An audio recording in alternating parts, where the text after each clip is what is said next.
Então vamos abrir em 1 Timóteo, capítulo de número 6.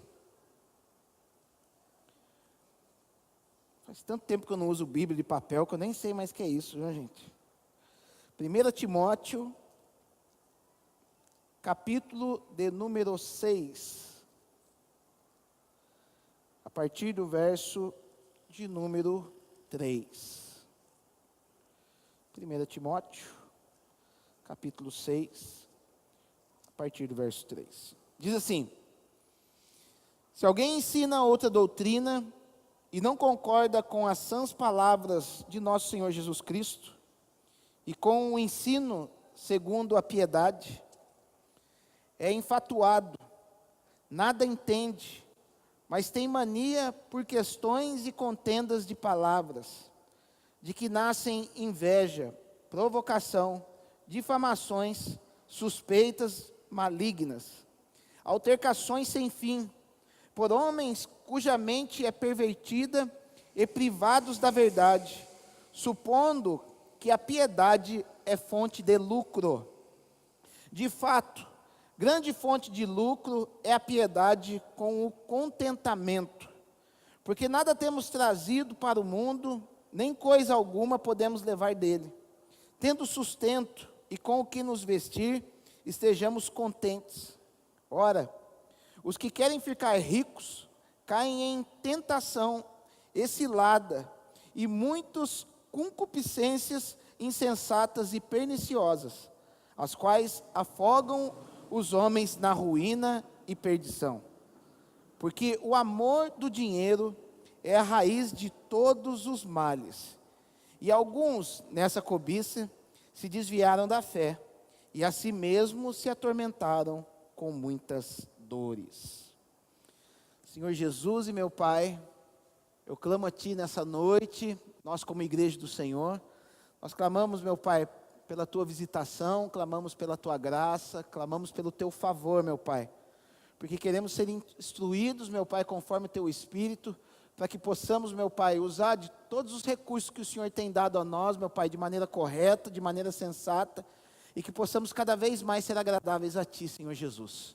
Eu venho pedir que o Teu Espírito venha sobre nós, venha trabalhar em nossos corações, que tire, meu Pai, de nós toda censura, que tire de nós, meu Pai, todo preconceito que foi colocado por homens, meu Pai, sobre nossas vidas, para podermos entender o real valor de tudo aquilo que o Senhor tem colocado em nossas mãos, e o destino certo daquilo que o Senhor quer fazer, através de nós, desses recursos, meu Pai. Pai, nos abençoa, nos ajuda, é que eu te peço, meu Pai, em nome de Jesus. Amém. Gente, o cristão e as finanças, ou o cristão e o dinheiro, o que você quiser colocar aí, se você quiser anotar. Para a gente poder começar a falar um pouco sobre isso, a gente tem que deixar cair por terra uma das grandes mentiras que foram colocadas para nós. Que dinheiro e espiritualidade, que dinheiro e fé são coisas totalmente diferentes uma das outras. E na verdade isso é uma grande mentira que nos contaram. Porque às vezes a gente vai falar de dinheiro, e o dinheiro é muito mais espiritual do que você pensa. Quando Deus, Ele coloca Adão dentro do jardim, Ele dispõe para Adão de todos os recursos disponíveis para que Adão tivesse uma vida boa, para que Adão tivesse uma vida e uma vida em abundância. Na verdade, todo o propósito de Deus é nos dar uma vida e uma vida abundante. O problema é que foi algumas ideologias foram colocadas em nós, e muitas vezes nós queremos diferenciar o dinheiro da espiritualidade. E quando nós vamos falar de reino, sempre nós falamos eu gosto muito de falar, tendo uma visão de reino das coisas, a gente vai entender que toda a nossa vida, tudo aquilo que está inerente em nós, tudo tem a ver com o reino de Deus. Então, foi colocado para a nossa vida que o camarada que é espiritual, ele tem que se dedicar somente à espiritualidade e nada mais.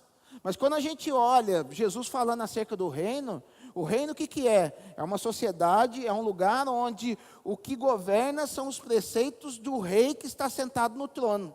E esses preceitos do rei que está sentado no trono, ele atinge todas as áreas da sociedade. Então nós vamos ver que quando nós somos cheios de Jesus, quando nós estamos impregnados com uma cultura do reino, o camarada que é engenheiro, ele não precisa deixar de ser engenheiro para pertencer ao reino. O camarada que é advogado, ele não precisa deixar de ser advogado para pertencer ao reino.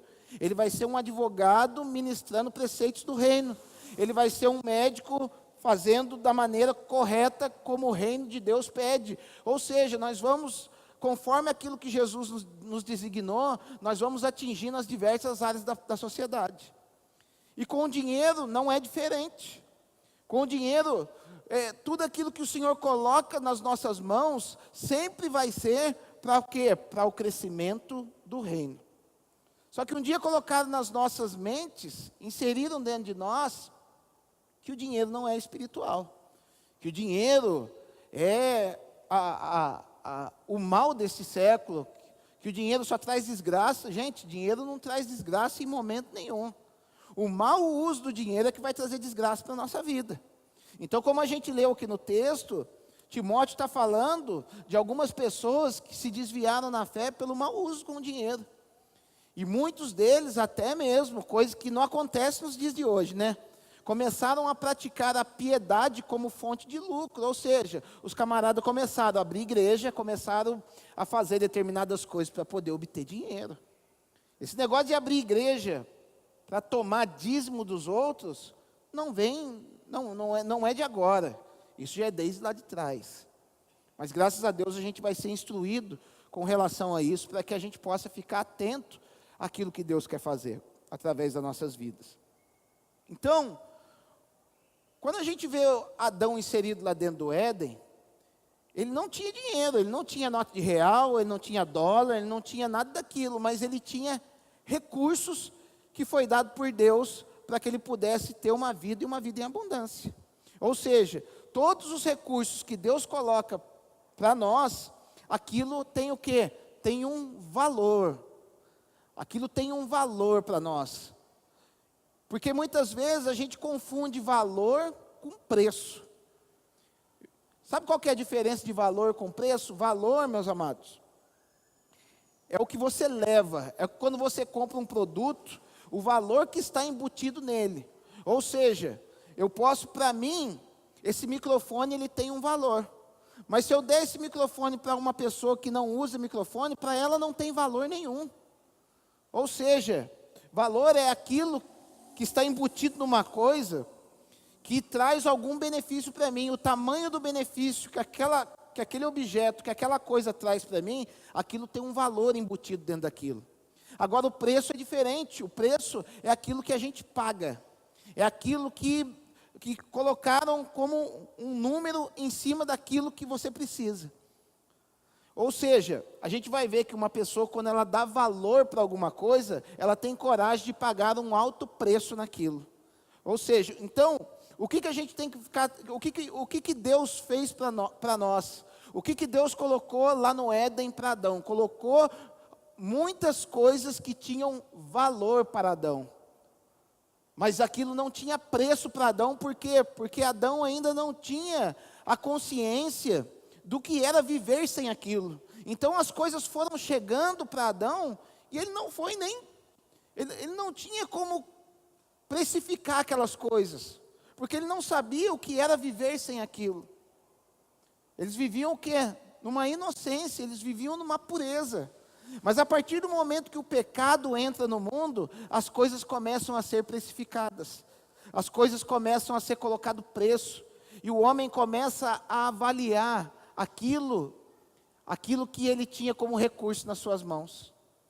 A gente vê que isso foi tão profundo, que na própria oferta de Caim e Abel, houve o quê? A gente percebe que o Abel, ele trouxe o quê? Das primícias, do quê? Das suas ovelhas. Ele pegou da primeira parte, ele entendeu que aquilo que Deus estava dando para ele era algo precioso, era algo de valor. E o que ele tinha de mais precioso, o que ele tinha de mais valoroso, ele quis entregar para Deus. Ao passo que a gente vê diferentemente de Caim. Vai falar que Caim, ao cabo de uns dias, ele trouxe o quê? Do fruto da terra. Ou seja, ele trouxe aquilo que sobrou. Ele não entendia o valor daquilo, ele não entendia o valor que o relacionamento de Deus tinha para a vida dele. Então, quando nós vamos falar da relação do cristão com o dinheiro, vai ser muito espiritual, por quê? Porque o que nós temos de mais, todas as coisas que têm um valor para nossas vidas, só será obtido, muitas das vezes, eu falo de coisas materiais, só serão obtidas a partir do momento que eu tenho dinheiro para poder obtê-las. Ou seja, o dinheiro é um recurso que Deus coloca na minha vida para que eu possa ter uma vida melhor. O dinheiro é um recurso que vai vir para a minha mão, e vindo para a minha mão eu posso dar uma melhor vida para a minha família, eu posso ter um carro melhor, eu posso ter uma casa melhor. Mas eu quero falar nessa noite a maneira correta de nós lidarmos com esse recurso. E nós entendemos que dinheiro, em primeiro lugar, ele é totalmente espiritual. A gente vê que no Antigo Testamento, o homem entregava como oferta o quê? Um cordeiro. E aquele cordeiro, ele tinha um valor. Ele tinha um valor tanto daquilo que o homem investiu para que aquele cordeiro ficasse cevado, como um valor sentimental. Eu estava lá na África, e o pastor de lá, ele cismou de criar um... Eu cheguei lá, eu olhei, eu pensei que o negócio era um bode. Para mim era bode aquele negócio. Era um bichinho lá com chifre para trás. Eu falei, cara, eu já cheguei lá, o bicho já queria dar chifrada em mim. Aí eu falei, cara, se bode seu aí, ele falou, não é bode, isso aí é cordeiro. Eu falei, cordeiro, cara? Eu olhei para aquele bichinho e falei, mas qual a diferença do bode e do cordeiro? Ele falou, o bode tem barbicha, o cordeiro não. Ele começou a falar algumas definições lá. Ou seja, eu engoli que o negócio era cordeiro. E eu comecei a olhar para aquele bichinho lá, e a gente comendo frango todo dia lá, e olha que a gente estava no luxo comendo frango, porque frango lá é caro pra caramba, mas é a coisa mais barata que tinha para a gente comprar. E chegou no 5º dia, a gente já estava empapuçado de frango. E eu comecei a olhar para aquele cordeirinho lá e falar, nossa, que delícia. Quem já comeu carne de cordeiro sabe o quanto é gostoso carne de cordeiro. E eu cheguei lá para o Rosano lá, falei, Rosano, vamos matar esse cordeirinho seu aí, cara, vamos fazer um churrascão, hein? Ele falou, ele ficou bravo comigo, velho. Ele falou, você está ficando doido. Aí a esposa dele cutucou eu assim, falou, ele se apegou nesse cordeiro, mas você é o 10º cara que passa aqui e já mirou nesse cordeiro aí para fazer um churrascão com ele já. Ou seja, mas o que eu fui ministrado naquela hora? Que além de tudo aquilo que o Rosano deu de ração para aquele cordeiro, existe um valor sentimental naquele cordeiro. Ele não deixa matar aquele bichinho nem que chova canivete. E as mesmas coisas acontecem na nossa vida. Muitas vezes o Senhor coloca alguns recursos para nós, e nós criamos um valor, nós olhamos e identificamos o valor daquelas coisas e criamos o quê? Um sentimentalismo com aquilo que está nas nossas mãos. E em certo ponto, meus amados, nós temos que zelar por aquilo que nós temos. Mas quando nós criamos um sentimentalismo muito grande em cima dos recursos que Deus coloca sobre nossas vidas, isso começa a entrar num grande perigo. Porque, como diz aqui o apóstolo Paulo para Timóteo, o problema não é a gente ter dinheiro. O problema não é você ter isso ou ter aquilo. O problema é o amor do dinheiro. O amor do dinheiro que trouxe o quê? Que foi a causa de muitas pessoas terem caído. Lá ele vai falar, porque o amor do dinheiro é a raiz de todos os males. Ou em algumas versões vai dizer, é a raiz de toda espécie de males. E nessa cobiça, muitos se desviaram da fé e traspassaram a si mesmo com muitas dores. Agora volta comigo lá no passado. Se o amor do dinheiro é a raiz de todos os males, então eu posso dizer que na queda no Éden, na verdade, tudo aquilo aconteceu porque Eva, ela tinha um amor ao dinheiro. É ou não é? Se está falando que o amor do dinheiro é a raiz de toda espécie de males, e quando fala de raiz, é aquilo que faz o quê? É a estrutura de uma planta que faz ela florescer. Então eu posso dizer que Eva, ela caiu porque ela tinha amor ao dinheiro, mas naquela época não existia dinheiro. Então volta naquilo que eu falei para vocês. Na verdade, a cobiça, uma das razões de Eva ter o quê? Ter escolhido o fruto do conhecimento da árvore do bem e do mal, era um desejo, por quê? Por mais recursos, por mais coisas de valores que ela já tinha em suas mãos. Houve uma cobiça, ela queria receber mais do que aquilo que Deus já estava dando para ela. Ela queria usar os recursos que Deus estava dando para ela da maneira a qual ela bem entendia. Porque no dia que a serpente chega para Eva e fala assim, ó, no dia que você comer dessa fruta, desse fruto, você vai ser semelhante a Deus. E o que diferencia Deus do homem? O que diferencia Deus do homem é o fato que Deus, ele faz todas as coisas da maneira como Ele quer, na hora que Ele quer e do jeito que Ele quer. Então, na verdade, ela queria usar todos aqueles recursos ao seu próprio favor. Ela não tinha dinheiro naquela época, mas ela estava rodeada de recursos. E ela queria usar aqueles recursos da maneira a qual ela queria. E foi isso que fez com que o pecado entrasse no mundo. O que nós podemos analisar com a nossa vida? Que todas as vezes que nós fazemos mau uso do recurso que Deus colocou sobre as nossas vidas, nós vamos estar o quê? Nós vamos estar inconscientemente comendo do fruto do conhecimento do bem e do mal. É como se nós fôssemos transportados lá para aquele dia no Éden e estivéssemos pecando contra Deus. Percebe? Muitas vezes a gente fala assim, e eu acho que muita gente já falou isso no seu começo de caminhada. Se fosse eu no lugar de Eva, nunca que eu pecaria daquele jeito. A gente fala que, muitas vezes, no meu começo de caminhada eu já cheguei a falar isso. Mas a gente peca de maneira muito leviana, de maneira muito mais fácil. Então a gente tem que entender que dinheiro é espiritual. Que dinheiro nada mais é do que recursos nos dias de hoje. É a maneira moderna de nós quantificarmos os recursos que Deus coloca nas nossas mãos. Outra coisa que nós temos que entender, que tudo aquilo que vem para a tua mão é providência do Senhor. Talvez você possa achar que o que você ganha é fruto do teu trabalho, mas na verdade é fruto do teu trabalho, é a maneira como o Senhor faz com que esses recursos venham para a tua mão. Mas tudo aquilo que o Senhor coloca, tudo aquilo que você tem disponível para poder gastar, é o Senhor que está colocando esses recursos na tua mão. Vamos ver onde está escrito isso? Vamos lá para Deuteronômio, capítulo de número 8. Deuteronômio, capítulo de número 8.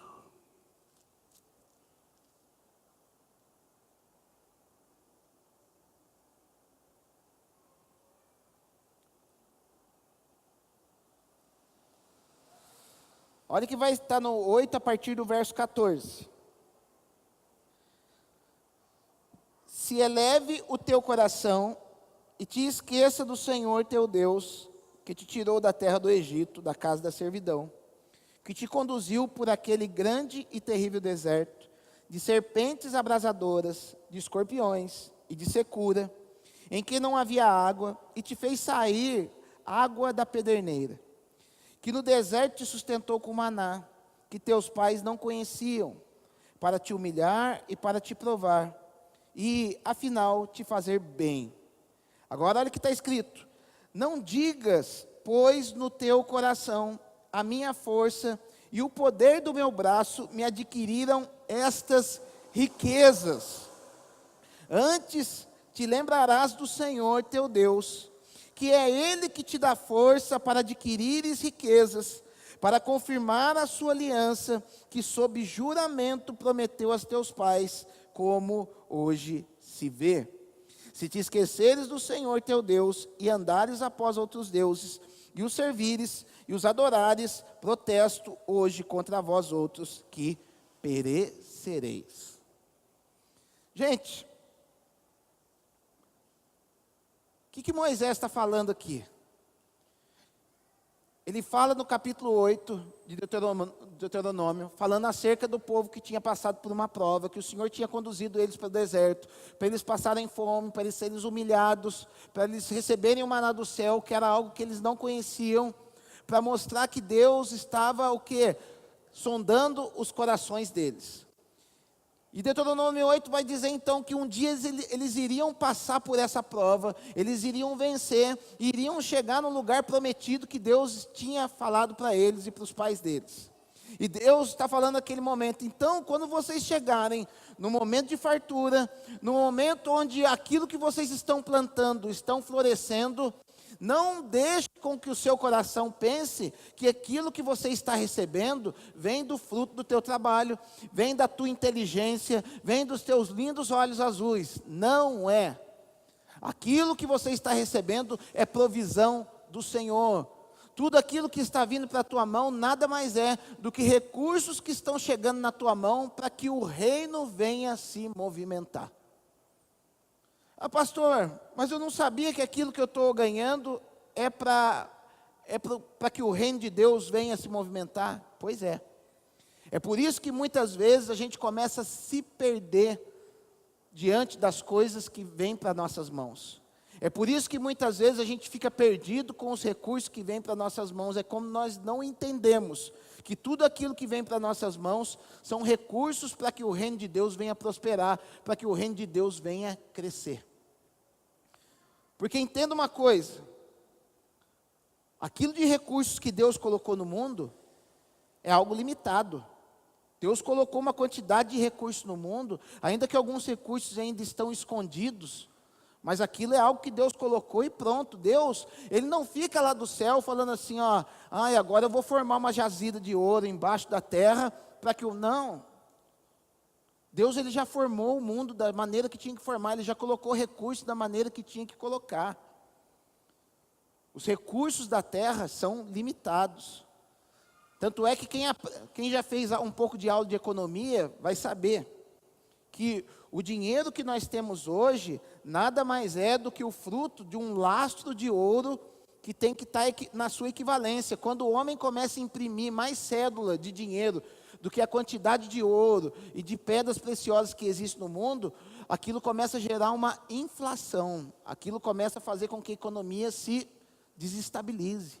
Então, na verdade, toda a economia é baseada naquilo que Deus, nos recursos que Deus colocou no mundo. Ou seja, Deus, Ele já colocou tudo aquilo na terra capaz de sustentar o seu reino. O que vai mudar? É a mão de quem vai dominar esses recursos. A gente vai ver muitas vezes na Bíblia, Deus tirando do ímpio e colocando na mão daquele que tem o coração puro. Então, na verdade, meus amados, nós somos chamados na Bíblia como mordomo das coisas que Deus colocou a nosso dispor. Nós somos chamados de mordomos, porque Deus, Ele foi colocando recursos a nosso dispor, assim como colocou para Adão. Olha o que vai dizer em Gênesis 1, a partir do verso 28.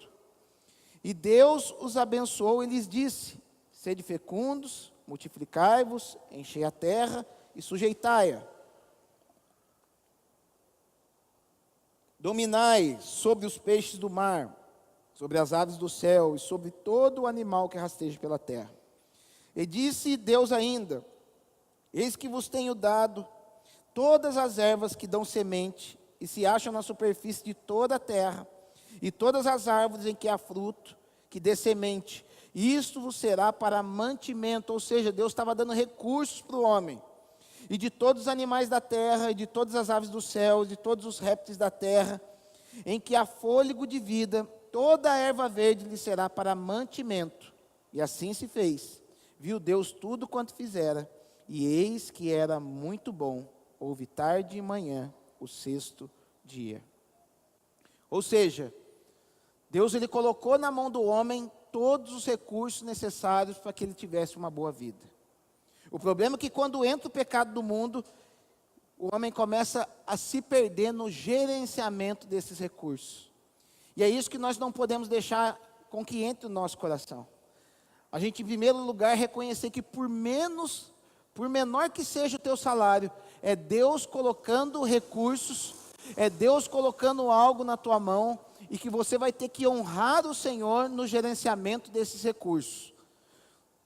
Porque, imagine só, se Deus fala que até da palavra ociosa que sai da nossa boca nós vamos ter que dar conta, quanto mais dos recursos que Ele coloca nas tuas mãos, um dia a gente vai dar conta disso diante do Senhor.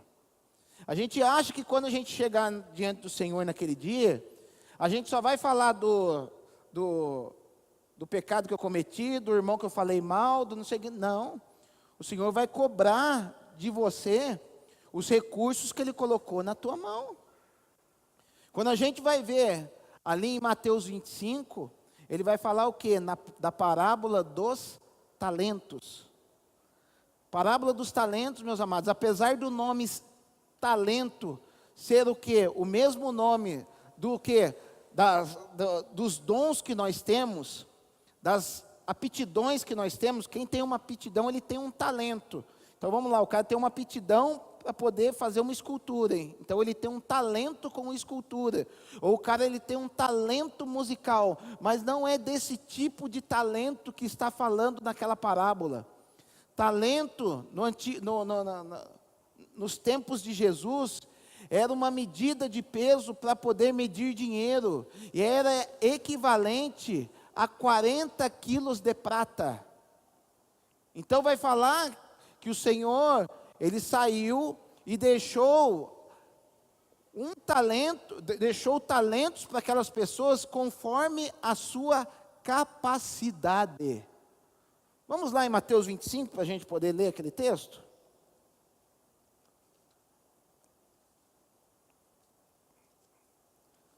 Mateus capítulo 25, que começa com a parábola das virgens. Aí vem a parábola dos talentos. Pois será, a partir do verso 14, pois será como um homem que, ausentando-se do país, chamou os seus servos e lhe confiou os seus bens. Ou seja, não está falando de aptidão, está falando de bens, está falando de recursos, está falando de dinheiro.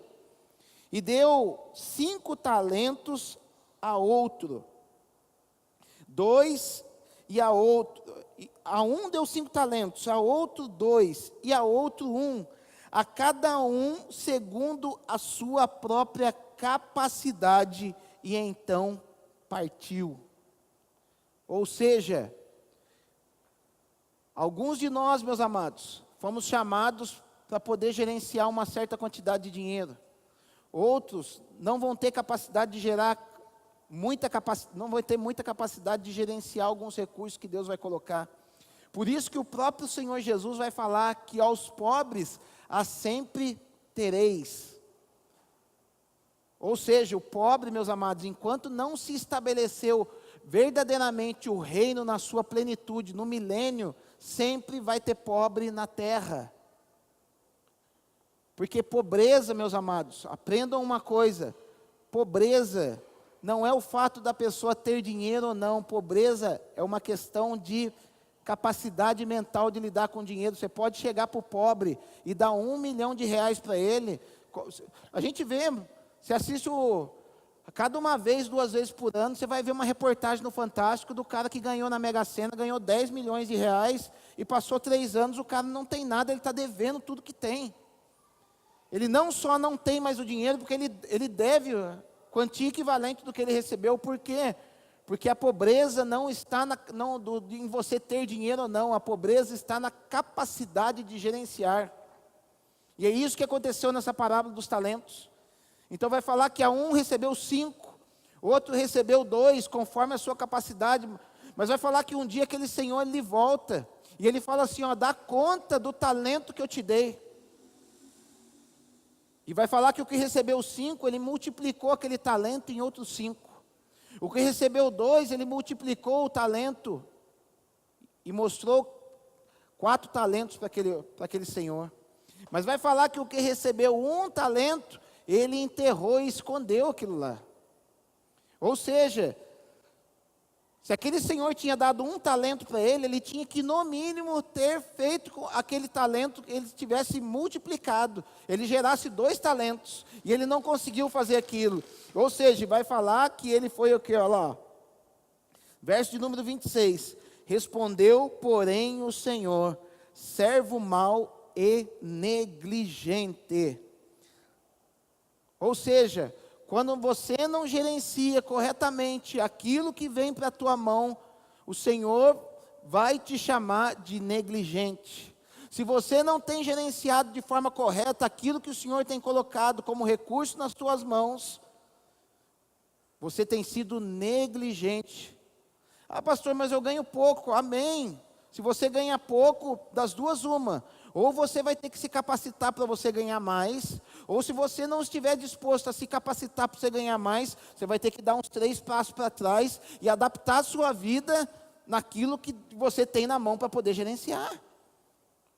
Porque senão você vai ser chamado de negligente. Senão você vai estar o quê? Envergonhando aquele que te chamou.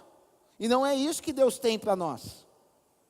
Então nós temos que começar a entender que dinheiro é espiritual, que dinheiro é Deus que coloca nas nossas mãos, e que colocaram na nossa mente que dinheiro não é espiritual, que dinheiro é uma coisa ruim. Sabe quem colocou isso na nossa mente, que dinheiro é uma coisa ruim? Em primeiro lugar, uma linha de pensamento chamado gnosticismo. O que é o gnosticismo? Gnosticismo era uma linha de pensamento que Paulo combateu muito na sua época, que dizia o quê? Que tudo aquilo que é espiritual é bom. Então você orar pra caramba é bom, você jejuar pra caramba é bom, tudo que envolve o espiritual é bom. Mas tudo aquilo que envolve o terreno, tudo aquilo que envolve o seu corpo, tudo aquilo que envolve o carnal, não presta para nada. Ou seja, então o dinheiro não serve para nada. Eu tenho que me desfazer de tudo aquilo que é dinheiro. Eu não posso me enriquecer. Eu não posso ter recursos, porque aquilo é pecado. Eu tenho que me dedicar somente àquilo que é espiritual. Então entra o gnosticismo. Algo que detonou muito com a igreja da época. E outra coisa que fez com que nós fôssemos enganados e nós tivéssemos um pensamento ruim com relação ao dinheiro, foi o quê? É a teologia franciscana. Nós fomos colonizados, meus amados, por franciscanos. E o que diz o franciscano? O franciscano, ele diz assim, que para que você possa entrar no mosteiro franciscano, você tem que pegar todos os seus bens, colocar na mão lá do chefe, e você, a partir de então, você tem uma vida praticamente uma vida miserável. Uma vida onde você só tem uma túnica, com um lacinho amarrado aqui, e você não pode ter o quê? Você não pode ter riqueza. E a palavra de Deus não fala nada disso. Em maneira nenhuma, nunca Jesus nos proibiu de nós sermos ricos. Mas a teologia franciscana diz assim, por que você acha que a galera ovaciona tanto o Papa que está lá hoje? Porque ele é o Papa Francisco, ele tem uma teologia franciscana, e até em certo ponto ele está correto. Porque ficava lá o Papa, os outros papas sentados num trono de ouro, de marfim, uma série de coisas, e veio ele agora com um trono de madeira, um trono mais simples, até aí, beleza. O problema é quando isso passa do ponto. O problema é quando começa a se pregar que aquele que tem muito dinheiro, ele não pode ter, que ele tem que pegar e vender tudo e dar para o pobre. Porque aí já começa a colocar os pés no quê? Num socialismo, começa a colocar os pés num comunismo. E aquilo que eu falei para vocês, não adianta eu, milionário, eu pegar uma parte da minha fortuna e colocar na mão do pobre, porque o pobre vai dissipar aquilo, ele não vai fazer bom uso das suas riquezas.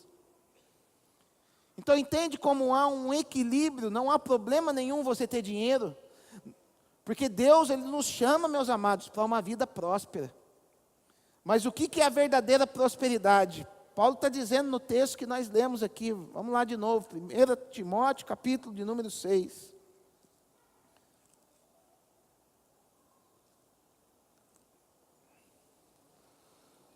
1 Timóteo, capítulo número 6. Olha lá. Ó.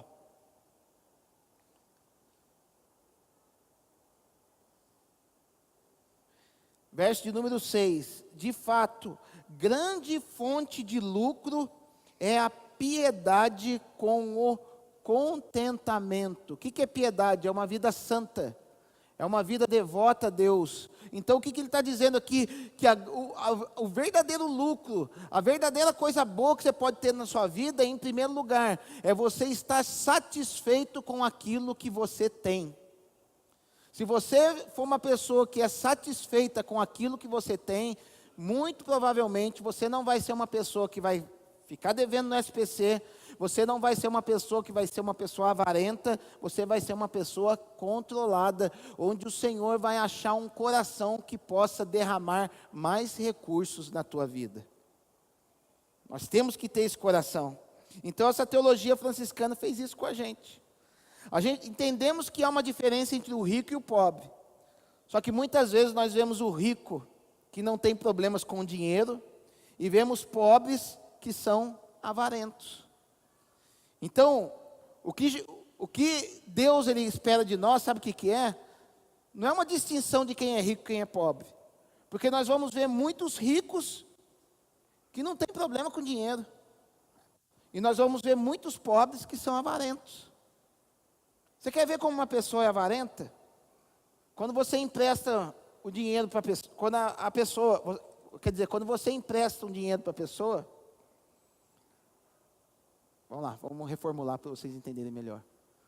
Você identifica um avarento quando você empresta um dinheiro dele e ele fica te cobrando toda hora. Você já deu a data para ele que você vai pagar, mas ele fica te cobrando.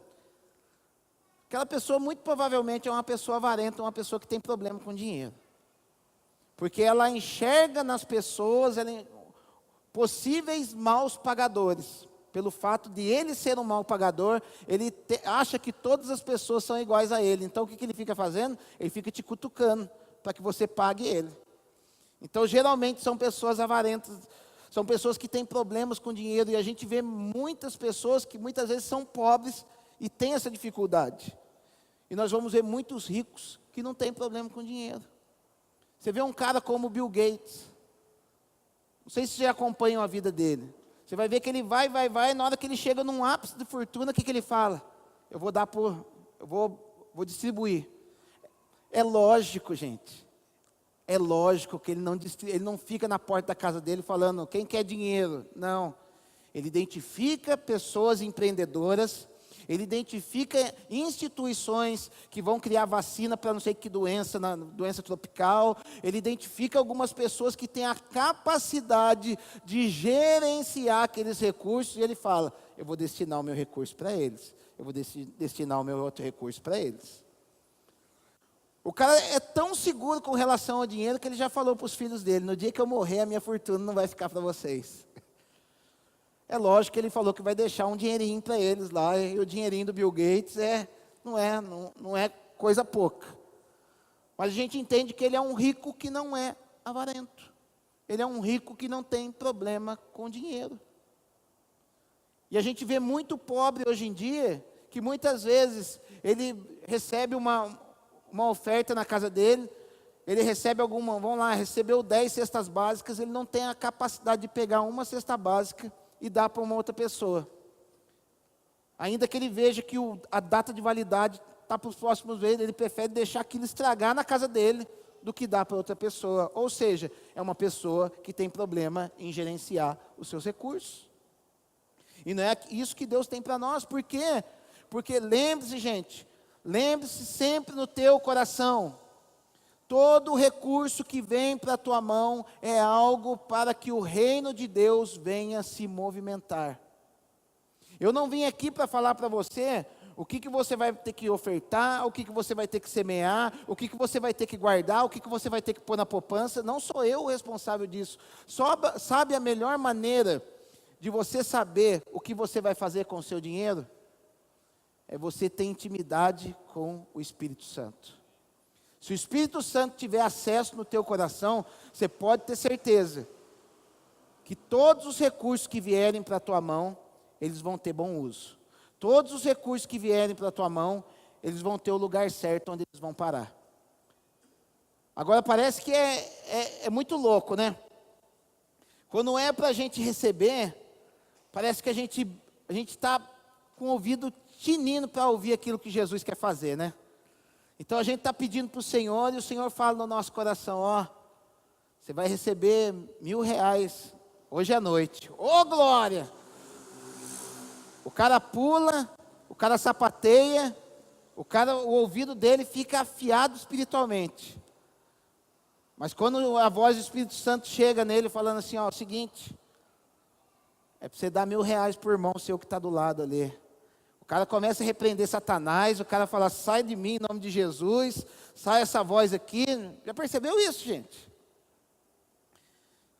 Só que o fato de nós sermos prósperos ou não, meus amados, vai estar, sabe quando? Na capacidade que nós temos de dar. Vamos em Atos dos Apóstolos. Atos dos Apóstolos.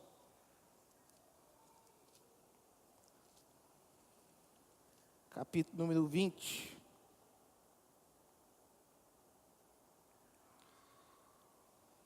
Verso de número 35. Olha o que vai dizer. Tenho-vos mostrado em tudo que trabalhando assim é mister, ou seja, é necessário socorrer os necessitados e recordar as palavras do próprio Senhor Jesus. Mais bem-aventurado é dar do que receber.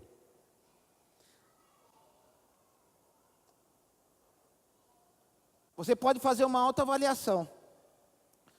Será que você tem sido sensível à voz do Espírito Santo na questão do dar aquilo que o Senhor tem colocado como recurso na tua mão? Você quer saber se você tem sido próspero verdadeiramente nas mãos do Senhor, com aquilo que o Senhor tem te dado? Faz um teste facinho. Abre o guarda-roupa na tua casa e vê quantas camisetas velhas que eu digo assim, que já não servem mais em você, que tem lá no teu guarda-roupa, e você não dá, e você não usa aquelas camisetas. Para as mulheres agora, dá uma olhada em quantos sapatos você tem lá no seu guarda-roupa, que você já não usa mais, que você não dá, e você também não usa. Gente. Às vezes a gente pensa que a gente é espiritual demais, às vezes a gente acha que a gente é liberal demais, mas a gente tem a nossa porção de avareza, a gente tem a nossa porção de insensibilidade à voz do Espírito Santo. E às vezes a gente fica brigando, né? A gente vai lá, abre o guarda-roupa, o Espírito Santo falou, ó, isso aí já não é mais seu, cara. E às vezes a gente fica segurando, e igual uma criança, a gente acha argumento para poder ficar com aquilo. Porque criança faz assim, né? Que nem esses dias, foi domingo ou sábado, a minha esposa estava assistindo televisão no quarto, eu gosto de estudar deitado, né? Eu precisava estudar para ministrar domingo, e meu filho estava na sala. Então eu fui para o quarto dele, fui lá e comecei a estudar, quietinho na minha. Na hora que deu uns 20 minutos, ele entrou lá no quarto e falou, pai, o que você está fazendo no meu quarto? Eu falei, estou aqui deitado, estudando. Ele falou, não, porque eu quero usar aqui. Eu falei, mas o que você quer usar aqui? Você está lá na sala, usando a sala lá. O que você quer fazer aqui? Ah, não sei, eu quero usar aqui, eu quero usar. Eu falei, quer usar para quê, cara? Ele ficou uns 20 minutos entrando numa comigo, que eu tinha que sair do quarto para ele poder usar o quarto. Eu fui levando na boa, né? Até que no final eu dei aquela trucada de pai, né? Eu falei, sai daqui que aqui não tem nada seu não, vai, vaza. Respeite seu pai. Eu fui para ir até onde ele ia. E na verdade, muitas vezes nós somos assim. O Espírito Santo está falando no nosso coração, cara, isso já não é seu, isso não é seu. E às vezes a gente insiste em quê? Em ter um coração fechado para aquilo que Deus quer fazer, e começamos a usar, não, essa roupa eu vou usar para o dia do casamento do meu irmão. Ah, isso aqui eu vou fazer tal coisa. Gente, quando Deus pedir alguma coisa para você, dá, porque aquilo já não é mais teu. Ainda que você possa ter até uso para aquilo. Eu gosto de dar exemplo daquilo que eu vivo, e eu não quero contar isso para vanglória de maneira nenhuma. Eu acho que eu, como pastor dessa casa, eu posso falar para vocês. Gente, eu adoro coisa tecnológica. Eu adoro coisa... E para pregar, eu adoro pregar com o iPad que eu tinha. E outro dia eu estava lá em casa num sábado, foi num sábado, Num sábado eu estava preparando uma mensagem que eu iria pregar no domingo. E Jesus falou assim para mim: dá o seu iPad para fulano. Para alguém aqui da casa. Dá o seu iPad para ele. Eu falei, não vou. O iPad eu uso. Eu uso o iPad. Ele falou, dá o seu iPad. Eu falei, pô, Jesus, não tem negociação aí? Não dá para comprar um Samsung lá para ele? Dá o seu iPad. Eu falei, amém. Cheguei no domingo, catei. Ainda tentei ficar com o carregador do iPad ainda, cara. Pus na sacolinha só o iPad, fui saindo assim, né? Jesus falou assim para mim, não, tem o carregador lá, pega lá. Pus o carregador e dei o iPad. Eu uso o iPad é útil para mim. Está eu aqui, usando Bíblia de papel. Se Jesus vai dar outro para mim, não sei. Eu já orei para ele, falei, Senhor, o Senhor sabe a falta que me faz um iPad. Ele não me respondeu nada. Ele falou, você só fez o certo. Fica em paz, cara, fica em paz. Está aqui, eu prego com celular, prego com Bíblia. Mas ele mandou dar, não era mais meu. Aí que está a fonte, meus amados, de nós sabermos gerenciar e lidarmos corretamente com os recursos que Deus coloca em nossas mãos.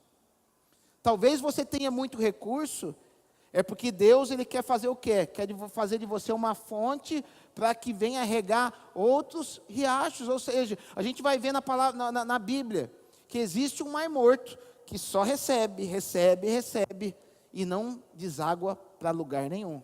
Por isso que ele tem o nome Mar Morto. Nem bactéria sobrevive naquele lugar, tamanho o volume de sal que tem naquele, entre aspas, chamado mar, que na verdade é um lago. Mas a gente vê o Rio Jordão, que por onde passa, ele vai abrindo, vai semeando, ele vai prosperando, até desaguar no mar. E a gente vê que aquele rio, ele é próspero. Ele passa pelo lago de Genezaré, passa ali, vai povoando, vai fazendo o lago de Genezaré, deságua no mar, ou seja, ali tem peixe, Jesus pescou ali. É isso que a gente tem que entender. O nosso relacionamento com as nossas riquezas não deve ficar preso aos conceitos desse mundo, porque os conceitos desse mundo, o que é? Acumula, guarda para você, guarda, enche os seus celeiros, porque você não sabe o dia de amanhã. Mas quando a gente começa a viver assim, e isso é bom até um certo ponto, não é errado você guardar dinheiro. Não estou aqui para falar que é errado, não. É bom você garantir o seu pé de meia, é bom você garantir o futuro, a faculdade dos seus filhos, amém. O problema é quando você começa a viver somente em função disso. Então o cara vai chupar uma bala e fala, não, se eu chupar essa bala, vai custar tanto centavo para mim. O cara começa a virar acumulador. Gente, acabei de passar em frente ao supermercado que está inaugurando aqui, a galera fazendo fila para entrar lá, que nem uns doidos, gente. O cara brigando na porta do supermercado para poder ver quem que pega. Não. É viver em função disso. Quem é cidadão do reino não precisa dessas coisas, meus amados. Se você é cidadão do reino, coloque as tuas finanças sobre o governo do Espírito Santo, e ele vai te conduzir em caminhos excelentes. Pode ter certeza, se você tiver um coração apto para ter mais, ele vai te dar mais. Mas se você não tiver um coração apto para te dar mais, fica sossegado, porque ele vai tirar de você de uma maneira ou de outra. Você pode pôr no banco aquele dinheiro, ele vai fazer de alguma maneira que aquilo venha sair das tuas mãos, porque ele quer ver a tua alma em paz.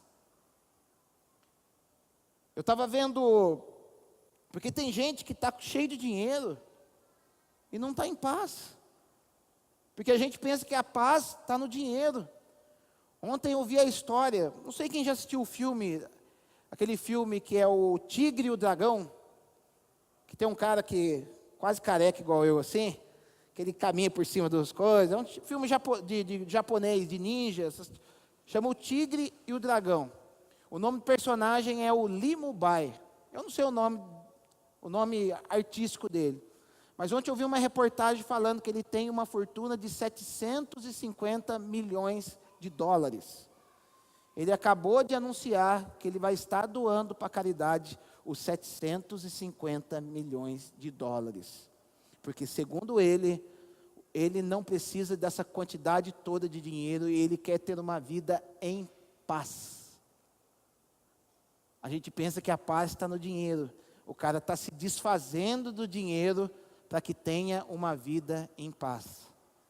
Eu quase mandei uma cartinha lá, a comunidade árabe está precisando cimentar o fundo lá, está precisando de um monte de coisa. Põe eu aí no... Mas enfim, a gente pensa que a nossa paz está no dinheiro. E o que Paulo está falando aqui? Tendo aquilo que comer e tendo o que vestir, a gente está tranquilo, o resto é lucro. O problema é que a gente começa a querer sempre muito mais. A gente começa a ficar ganancioso. A gente tem uma bicicleta hoje, amanhã já não está bom, preciso de uma moto. Amanhã tem a moto, não está bom, preciso de um carro. Amanhã preciso de um carro, não está bom, preciso de um carro melhor. Daí começa 2 carros, 3 carros, a gente não tem limite. Então, a Bíblia vai dizer, sabe o quê? Que a gente não é dono de nada. Olha o que vai estar escrito aqui em 1 Pedro, capítulo 4. Isso vai se chamar mordomia cristã. Nós não somos donos de nada. Tudo é do Senhor. Todos os recursos, quer seja que você esteja gerenciando ele bem, quer não, tudo é do Senhor. A capacidade de gerenciamento vai ser cobrada naquele dia. Olha o que vai dizer 1 Pedro, capítulo 4, a partir do verso 10. Servi uns aos outros, cada um conforme o dom que recebeu, como bons despenseiros da multiforme graça de Deus. Se alguém fala de acordo com os oráculos de Deus. Se alguém serve, faça-o na força que Deus supre, para que em todas as coisas Deus seja glorificado, por meio de Jesus Cristo, a quem pertence a glória e o domínio pelos séculos dos séculos. Amém. Ou seja, servir aos outros, cada um conforme o dom que recebeu. Qual que é o dom que você recebeu? É os recursos que você recebeu, são as suas capacidades. Ou seja, se você tem capacidade de dar aula, você tem que servir as pessoas conforme o dom que você recebeu. Você pode dar aula ganhando dinheiro, mas também você pode dar aula para uma população carente. Se você sabe cozinhar, você vai ganhar dinheiro cozinhando, mas você pode servir uma comunidade ensinando aquelas pessoas a cozinharem, ou às vezes algo que vai ter, você cozinhar sem cobrar nada pelo dom que você recebeu. Lá na África eu fiquei constrangido com um cara que era empresário aqui no Brasil. Ele largou tudo o que tinha aqui no Brasil, pegou a sua esposinha, foi lá para Moçambique. Sabe o que ele faz hoje? Na hora que o pastor ele ganha almas para Jesus, ele ganha as crianças são colocadas dentro da casa dele em Moçambique. Ele montou um quarto com 10 computadores, ele dá aula de computação de graça para aquelas crianças.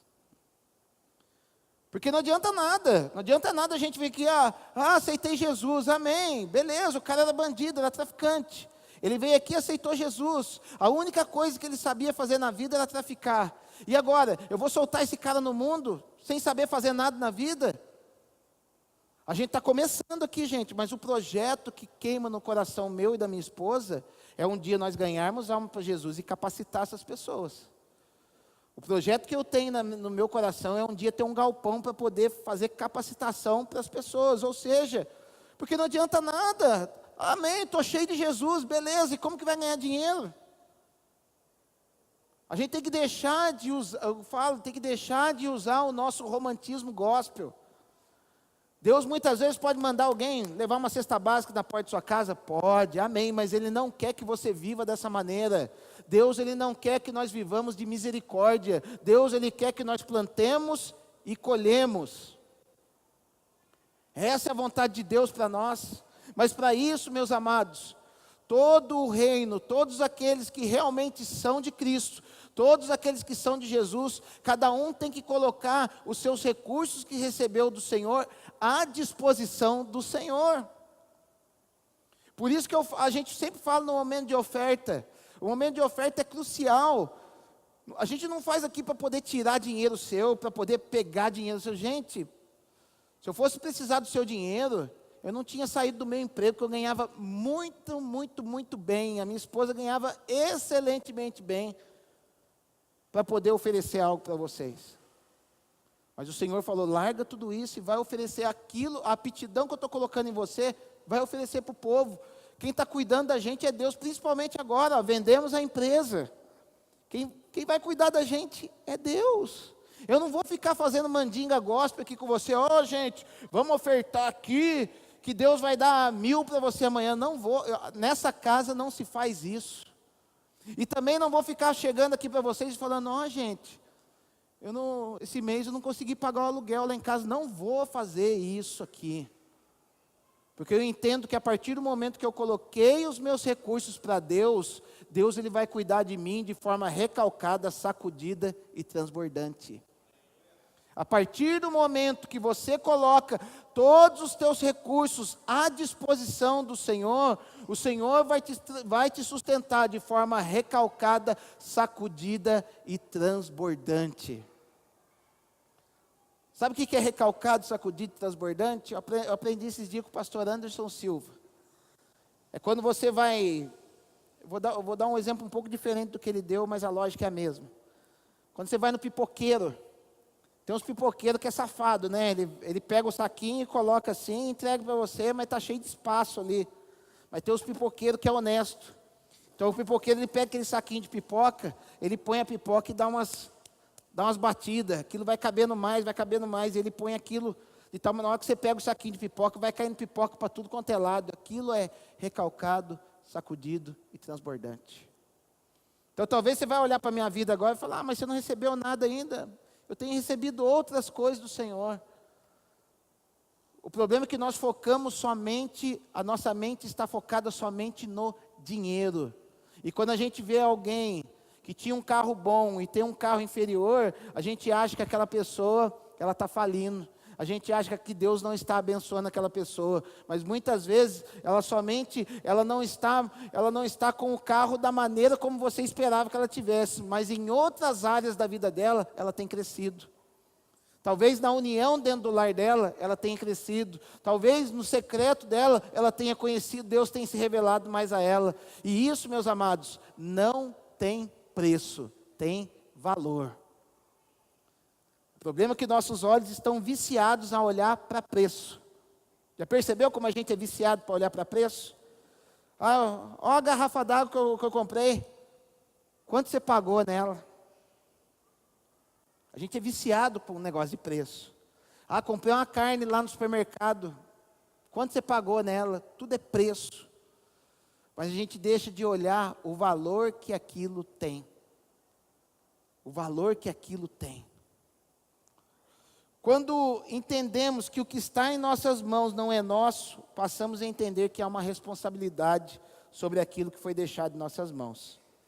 Quem faz bom uso dessa sabedoria goza dos benefícios dessa boa administração em sua vida.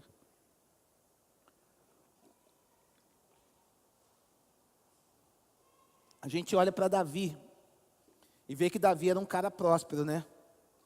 Davi passou por todos aqueles perrengues todos, mas um dia, quem viu ele passar na prova e não ajudou ele, viu ele na bênção,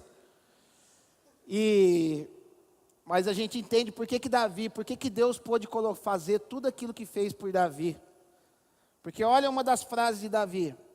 Davi, a primeira coisa que ele quis fazer, quando ele tomou o trono de Israel, quando ele unificou o trono, ele não se preocupou com dinheiro, ele não se preocupou com nada, ele se preocupou em pegar os recursos que era disposto naquela época para construir uma casa para Deus.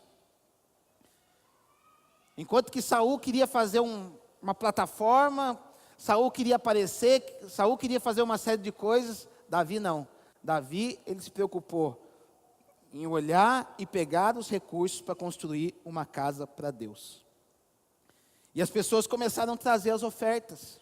Ainda que Deus tinha falado para Davi, você não vai construir casa para mim não, porque sua mão está manchada de sangue. Você é guerreiro, cara. Eu não fiz você para construir templo, eu fiz você guerreiro. E guerreiro não tem que guerrear. Mas guerreiro pode gerar filho, e esse filho vai levantar uma casa chamada pelo meu nome. Então as pessoas começaram a trazer oferta. As pessoas começaram a ofertar, porque entenderam o propósito e o coração de Davi. E olha aqui que Davi, ele vai orar ao Senhor em 1 Crônicas capítulo 29, a partir do verso 10, dizendo: pelo que Davi louvou ao Senhor perante a congregação toda e disse. Ele não ficou olhando, olha o que ele diz, depois eu explico para você. Bendito és tu, Senhor, Deus de Israel, nosso Pai, de eternidade em eternidade. Teu, Senhor, é o poder, a grandeza, a honra, a vitória, a majestade, porque teu é tudo quanto há nos céus e na terra. Teu, Senhor, é o reino, e tu te exaltaste por chefe sobre todos. Riquezas e glória vêm de ti, tu dominas sobre tudo, na tua mão há força e poder. Contigo está o engrandecer e tudo dar força. Agora, pois, ó nosso Deus, graças te damos e louvamos o teu glorioso nome, porque quem sou eu e quem é o meu povo para que pudéssemos dar voluntariamente estas coisas? Porque tudo vem de ti e das tuas mãos tu damos. Ou seja, o que Davi está dizendo? Tudo isso que estão trazendo aqui, não é a gente que está trazendo. Na verdade, o Senhor colocou nas nossas mãos e nós estamos sendo sensíveis à tua voz e estamos devolvendo para ti. E a gente vai ver que o povo prosperou de maneira poderosa, porque depois da morte de Davi, eles viveram 40 anos, em que diz que naqueles tempos onde Salomão estava governando, a prata perdeu o seu valor de tanta prata que existia naquela época. Você já parou para entender? Davi está dizendo aqui, o Senhor, do Senhor é os céus, do Senhor é a terra, tudo que há, tudo que existe é teu, Senhor. E às vezes a gente fica achando que as coisas são nossas, às vezes a gente fica negociando com Deus. Gente, tudo é dele. Se você entender que tudo é dele, você não vai ter dificuldade em dar nada para ele. O problema é que nós temos dificuldade de dar as coisas para Deus, é porque nós achamos que aquilo é nosso. E quando eu acho que aquilo é meu, se eu deixar com que aquilo falte, eu vou achar que aquilo vai ser essencial na minha vida. Mas o essencial na tua vida, como eu disse, é ser sensível à voz do Espírito Santo. A voz do Espírito Santo vai falar tudo. A voz do Espírito Santo vai falar para no momento da oferta, trazer R$1. Sendo que aquela pessoa muitas vezes pode ter 10 mil na sua conta. Mas a voz do Espírito Santo, muitas vezes, vai falar para a pessoa trazer R$10, sendo que aquele R$10 é o único R$10 que ele tem. Lembra da viúva? A viúva lá chegou, a viúva ali com Elias, no capítulo 17 de 1 Reis, está aquela mulher pronta para morrer, com um cavaquinho, juntando alguns cavacos, com um resto de azeite e um resto de farinha. Mas está um profeta lá naquele lugar longe, lá em Samaria, se eu não me engano, e Deus fala para ele, eu já ordenei a uma viúva que te sustente. E aquele homem desce até aquela terra. E na hora que ele desce, ele encontra com a viúva. E fala para a viúva, o que você vai fazer? Ela falou, vou fazer, pegando uns cavaquinhos aqui para fazer um bolinho para eu e meu filho morrer. Aquela mulher, ela não recebeu nenhuma voz vindo do céu. Olha, quando apareceste um profeta, faça o bolo para ele. Não. Mas ela estava ligada com a voz, com a impressão que o Espírito Santo iria colocar no coração dela. Então, na hora que o profeta falou, faz o bolo para mim, me honra primeiro, que você vai ver o que vai acontecer na tua vida. o azeite não vai faltar, a farinha não vai acabar. E aquela mulher deu aquele passo de fé. Ela foi sensível ao testemunho do Espírito Santo no coração dela. Sabe o que ela viveu? Ela viveu a maior prosperidade daquela época, em que todas as pessoas estavam morrendo ao seu redor com a seca. Mas todas as vezes que ela abria o armário na casa dela, tinha farinha e azeite para ela poder se alimentar. Se fosse nos dias de hoje, meus amados, a galera ia descer o cipó naquele profeta sem vergonha, disseminador da teologia da prosperidade, dá para mim que você vai receber em dobro. Olha que perigo se aquilo acontecesse hoje. Nesse mimimi que a gente vive, ia sair na internet no outro dia, no Facebook, no Instagram, todo mundo compartilhando, profeta sem vergonha, pastor sem vergonha, pegando o último alimento que aquela viúva tinha. Mas pelo fato dela ser sensível à voz do Espírito Santo, ela foi abençoada. A gente tem que entender, meus amados, finalizando, e esse estudo vai continuar na quarta que vem. Se você achou relevante para você, você venha. Se você não achou, vai discutir com Jesus. Mas a gente acha que tudo aquilo que está nas nossas mãos, como eu disse, é para você colocar à disposição do reino. E às vezes a gente acha que a gente faz no mesmo pacote o dar para Deus.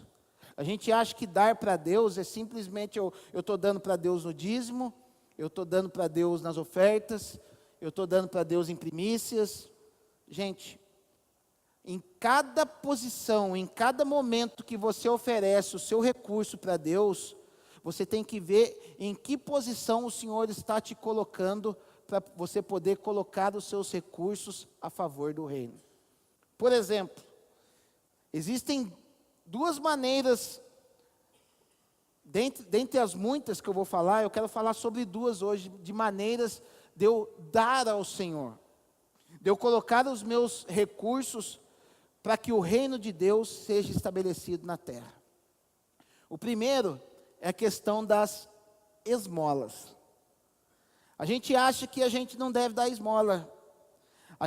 Ensinaram para a gente que você vai dar esmola para o cara, ele vai lá usar crack, ele vai lá tomar cachaça, ele vai fazer uma série de coisas.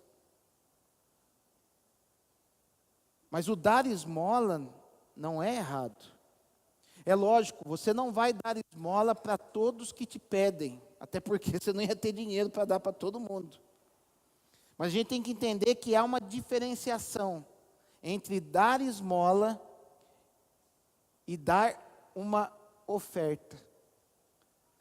Porque eu já vi pessoas falando assim para mim: pastor, eu estou vendo que o fulano ele está passando necessidade na casa dele, e o que você acha de eu dar uma oferta para ele?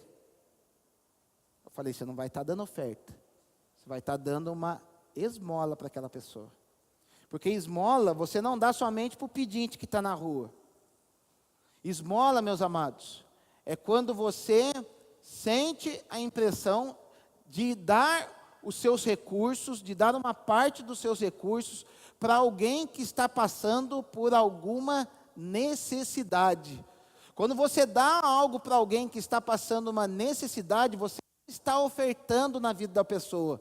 Você está dando uma esmola para as pessoas. Na palavra de Deus, é uma expressão que vai dizer fazer justiça. Então Jesus vai falar: não, tome cuidado para não fazer justiça aos pobres na frente de outras pessoas. Por que fazer justiça? Porque na cultura judaica, você pegar os seus recursos e colocar na mão de alguém que está passando necessidade, aquela pessoa, na cultura judaica, ela tem que pegar aquele recurso e gerar algo para que ela não precise esmolar mais. O problema é que as pessoas deturparam o conceito da esmola. Então o camarada, ele pega aquela esmola, aquele dinheiro que você dá na mão dele, e ele, o que ele faz? Ele vai comprar uma comida e ele vai comer aquele recurso que deu para ele. Mas a esmola no conceito judaico, o que é? Vamos supor, o Carlão está passando necessidade, ele está desempregado faz 1 ano, e eu sei que ele está passando necessidade. Então o que eu faço? eu vou lá e dou uma esmola para o Carlos de R$ 1.000. O que o Carlos inteligentemente está fazendo? Ele não está trabalhando, não está entrando recurso nenhum para ele. Ele vai pegar esse dinheiro e vai comprar a cesta básica? Não.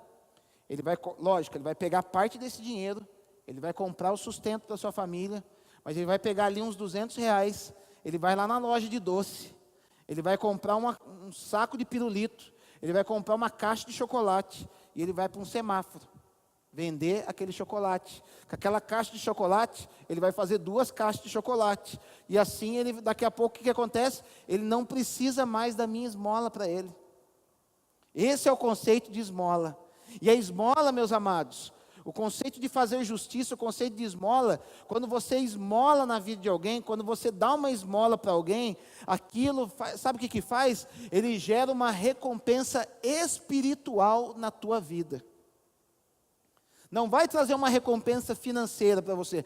Lembre, eu vou dizer para vocês de novo, algo que eu sempre falo para vocês: tudo que você fizer em prol do reino, Deus ele vai te recompensar de uma forma ou de outra. Tudo que você fizer para o reino, Ele vai te recompensar. Mas quando você vai dar a esmola, Ele vai colocar uma recompensa espiritual na tua vida. Quer um exemplo? Atos capítulo 10.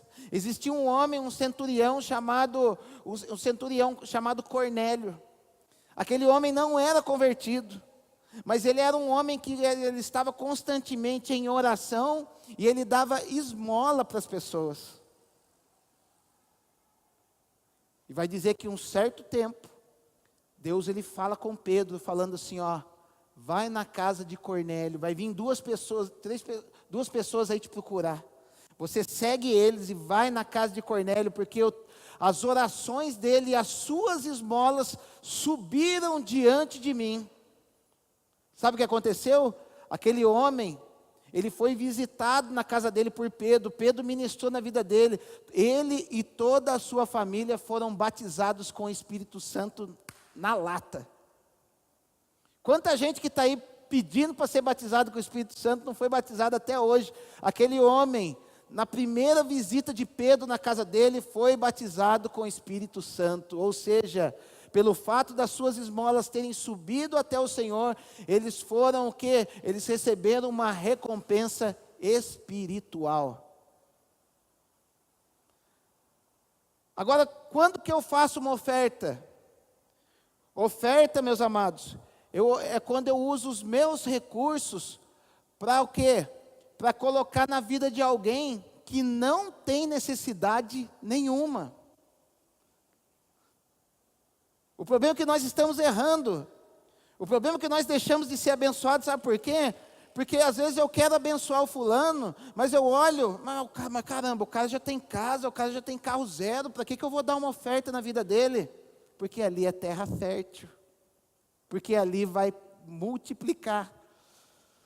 É o uso dos recursos para um fim específico, como oferta, eu coloco esse recurso para um fim específico na vida de uma pessoa. Então, eu vejo o camarada, ele já está próspero, ele já tem casa, ele já tem carro, mas eu entendo que ele é um homem de Deus, e que Deus tem multiplicado as coisas na mão dele. Então, o que eu faço? Eu pego um dinheiro meu e lanço uma oferta na vida dele. Aquilo se torna o quê? Uma semente. E uma semente, meus amados, ela só funciona quando ela cai em terreno fértil. O cara que está precisando de esmola é terreno fértil? Não, o cara está na pior, o cara está se reerguendo. Mas o cara que já está além, ele é o quê? Ele é um terreno fértil, então eu vou ali e deposito na vida dele.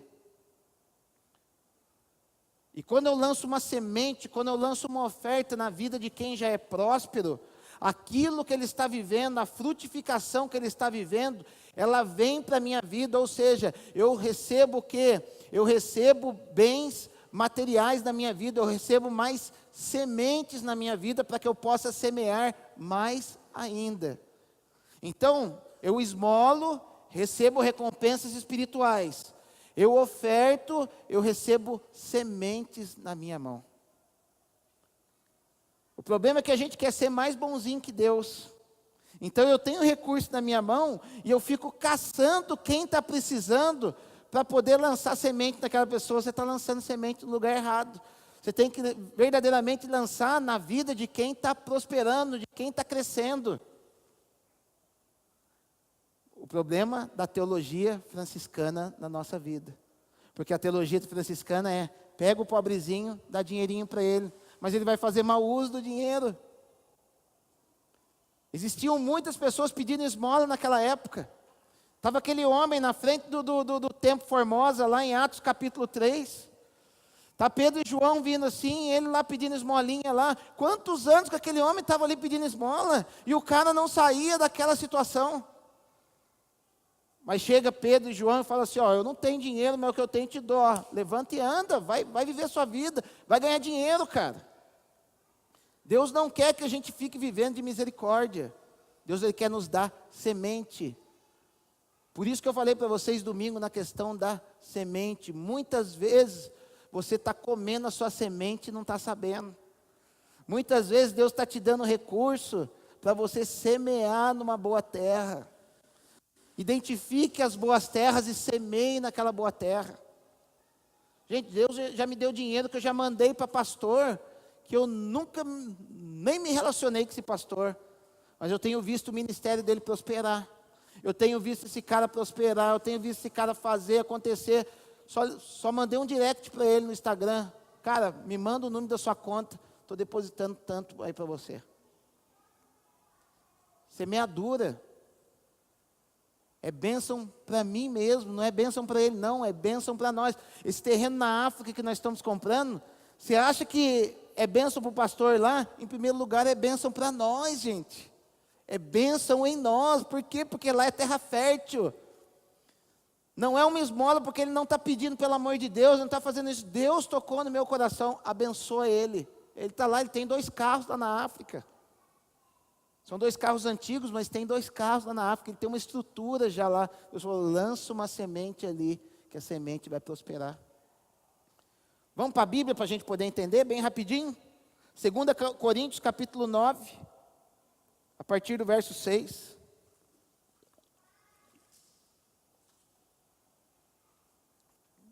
E isto afirmo, aquele que semeia pouco, pouco também ceifará. E o que semeia com fartura, com abundância também ceifará. Para você entender que isso aqui não é esmola, tá?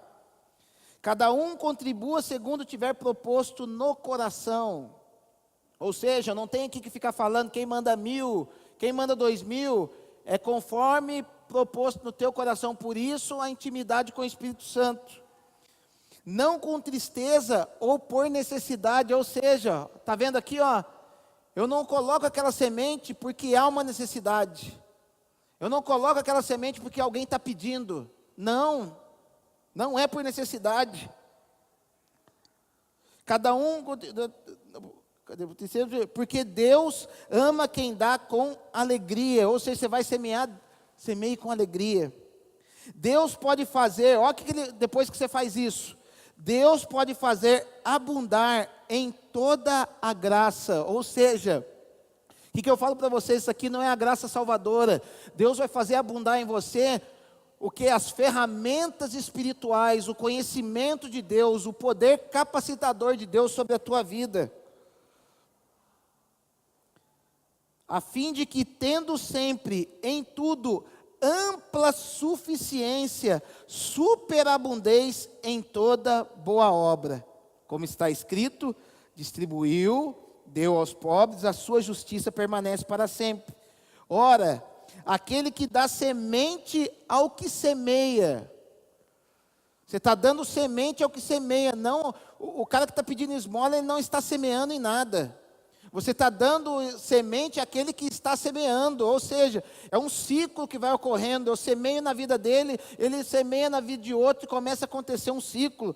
Aquele que dá semente ao que semeia e pão para alimento também suprirá e aumentará a vossa sementeira e multiplicará os frutos da vossa justiça, enriquecendo-vos em tudo para toda generosidade, a qual faz que, por nosso intermédio sejam tributadas graças a Deus.